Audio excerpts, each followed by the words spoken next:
Oke sobat, kali ini saya mau berbagi teman-teman. Topik kali ini saya mau berbagi pengalaman teman-teman, berbagi pengalaman.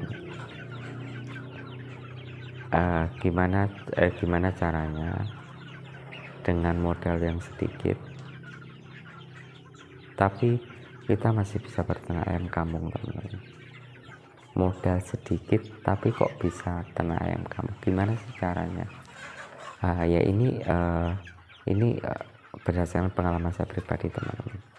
Di sini saya berbagi gimana caranya kita ternak ayam kampung dengan modal kecil, tapi kita bisa ternak teman-teman. Salah satu langkah yang kita lakukan adalah kita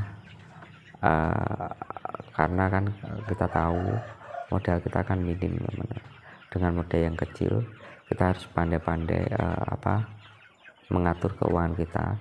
Salah satu langkah yang kita lakukan untuk bisa menekan biaya operasional itu salah satunya kita membuat kandang. Kita dengan memanfaatkan teman-teman, memanfaatkan lahan-lahan yang ada di sekitar rumah kita untuk dijadikan kandang umbaran sebagai tempat kita memelihara ayam. Dengan memanfaatkan lahan secara otomatis kita bisa menekan dari biaya operasional kandang itu sendiri. Langkah yang selanjutnya yang harus kita perhatikan adalah kita melihat yang pertama yang perlu kita perhatikan, kita tetap melihat keuangan kita teman-teman, keuangan kita untuk untuk modal kita mencari bibit indukan teman-teman, bibit indukan yang berkualitas dan baik dari segi bertelurnya teman-teman.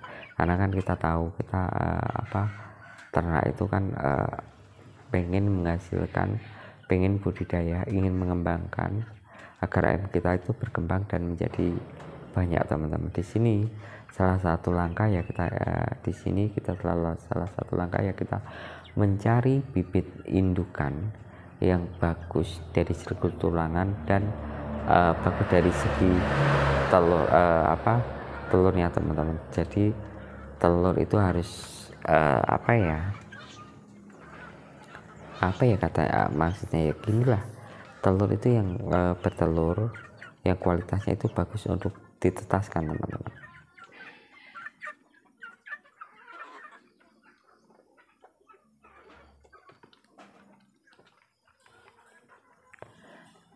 Terus gimana kalau kita nggak punya, mungkin uang kita nggak cukup untuk beli indukan, ayam indukan? Kan ayam indukan biasanya kan kalau sudah besar itu mahal ya. Salah satu langkah untuk menyikapi permasalahan itu adalah teman-teman tetap juga bisa ternak teman-teman.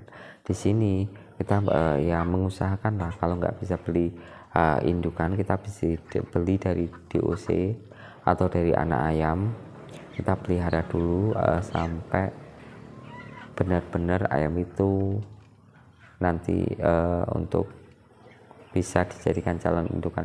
Tapi yang perlu teman-teman perhatikan di dalam pemilihan DOC, teman-teman harus jeli, harus teliti gimana struktur ayam itu dari segi body, dari segi kualitas ayam. Kita harus perhatikan teman-teman.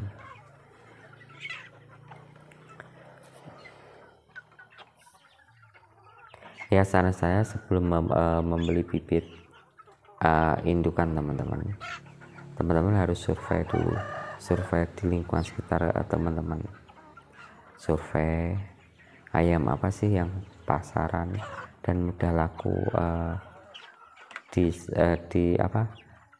tempat teman-teman itu, di tempat-tempat jenengan itu berfungsi,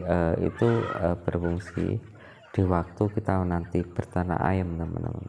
Di waktu kita berternak ayam, pas lagi berkembangnya dan ayam kita sudah mulai panen, di situ kan langkah yang kita lakukan harus dengan cepat kita bisa menjualnya teman-teman. Jangan sampai ada kita mengulur waktu Jika kita mengulur waktu, secara otomatis kan kita akan terjadi pembengkakan dari biaya pakan itu sendiri.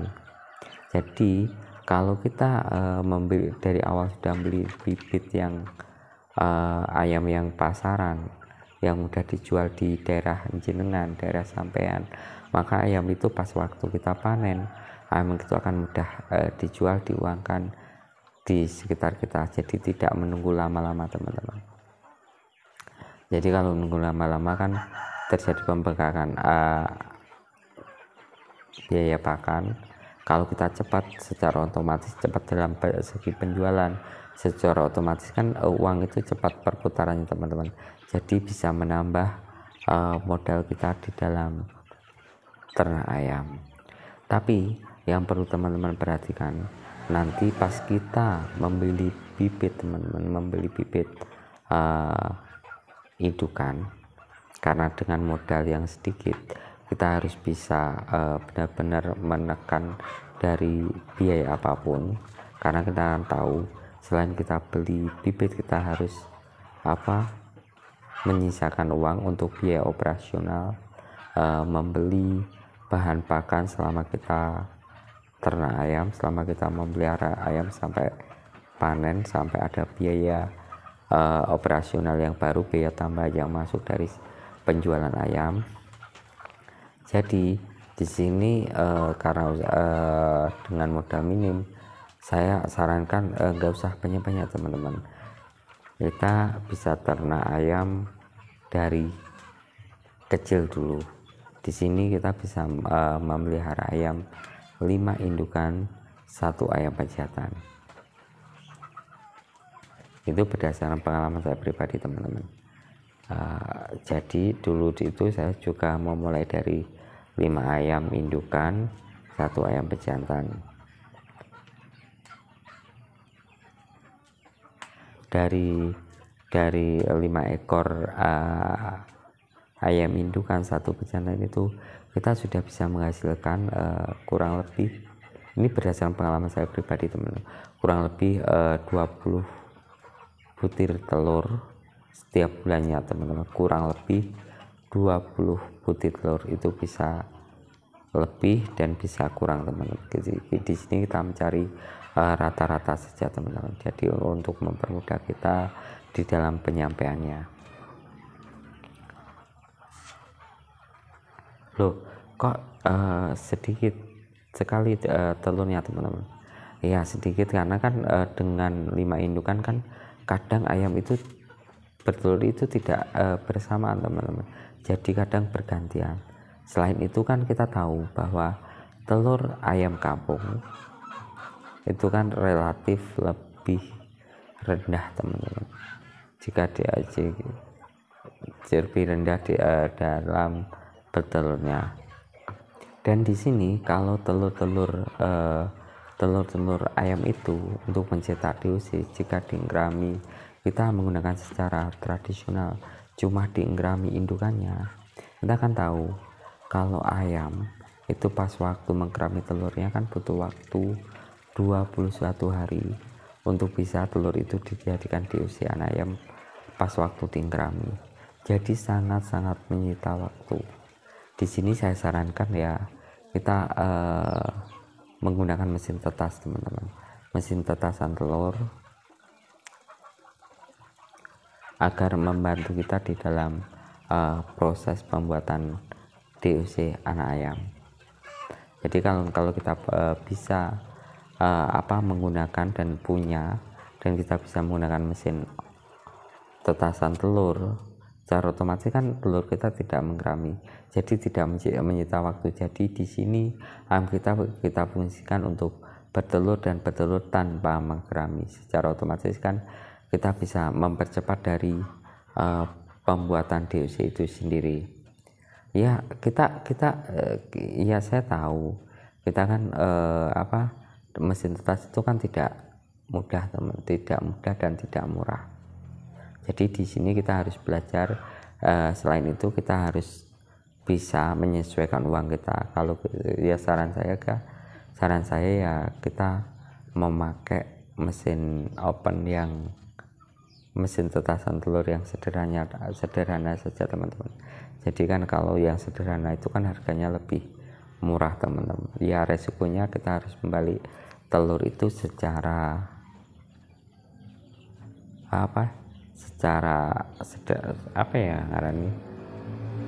manual, jadi ya cukup dibalik dengan tangan teman-teman.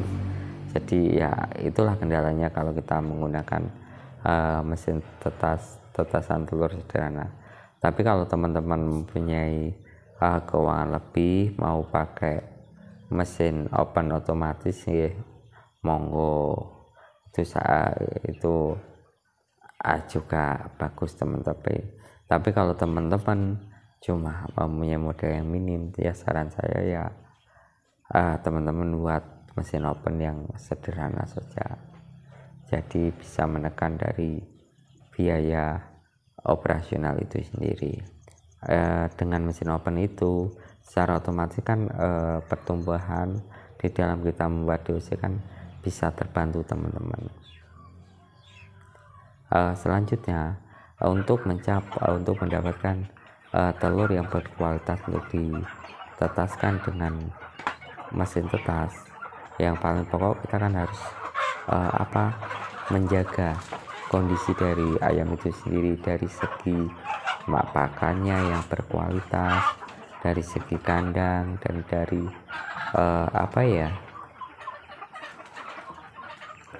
dari segi kesehatan ayam itu sendiri. Di sini jadi kan biaya kita tadi sudah terpakai, tinggal sisa, karena yang kemarin kan dari awal kita harus membuat kandang, memberi indukan. Jadi di sini kita mungkin tinggal sisa uang kita, modal uang kita yang kita pakai untuk peternakan semakin menipis teman-teman. Di sini ya saya sarankan ya kita membuat pakan-pakan alternatif teman-teman.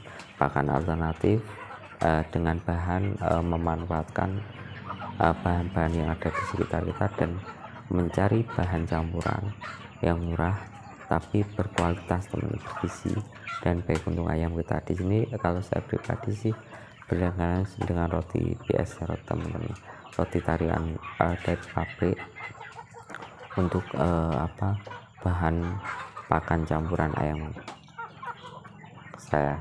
Tapi kalau teman-teman nanti nggak ada roti BS, teman-teman kan bisa nanti diganti dengan nasi aking atau dengan apa yang ada di sekitar. Yang penting kondisi nutrisi ayam itu tetap dijaga. Di sini kita harus belajar terus membuat pakan alternatif. Jadi pakan itu berkualitas, setidaknya kan dapat kita lihat, dapat kita pantau dari perkembangan dari ayam itu sendiri. Jadi nanti kalau kurang gimana harus mengontrol dari segi pakan itu sendiri, kita bisa tambah apa, bisa kurang apa, jadi kita bisa mencampurkan apa dengan pakan kita sampai benar-benar ayam kita itu tercukupi dari nutrisi dan gizi dari kadar pakan yang kita berikan. Kalau ayam itu sudah bagus dari segi nutrisi, dari segi gizinya, maka pakan itulah yang menjadi patokan nanti kedepannya yang kita gunakan untuk pakan keseharian kita di dalam ternak ayam. Sebenarnya sih cara membuat pakan alternatif dengan bahan yang ada di sekitar kita, dengan campuran bahan yang murah dan mengandung nutrisi dan gizi serta baik untuk kesehatan ayam, itu sudah ada di video saya sebelumnya teman-teman. Tinggal nanti teman-teman tonton, teman-teman pelajari. Nanti jika teman-teman kurang paham kan teman-teman bisa komen di kolom komen, pasti akan saya tanggapi. Dan ini semoga bisa bermanfaat bagi teman-teman di rumah, khususnya teman-teman yang mau memulai ternak ayam kampung skala rumah teman-teman. Jadi dengan ternak ayam kampung dengan modal kecil, jadi ya langkahnya seperti tadi yang harus kita lakukan agar ternak ayam kita bisa cepat terwujud. dan semoga sedikit ilmu berdasarkan pengalaman saya pribadi teman-teman semoga bisa bermanfaat bagi teman-teman rumah. Assalamualaikum warahmatullahi wabarakatuh.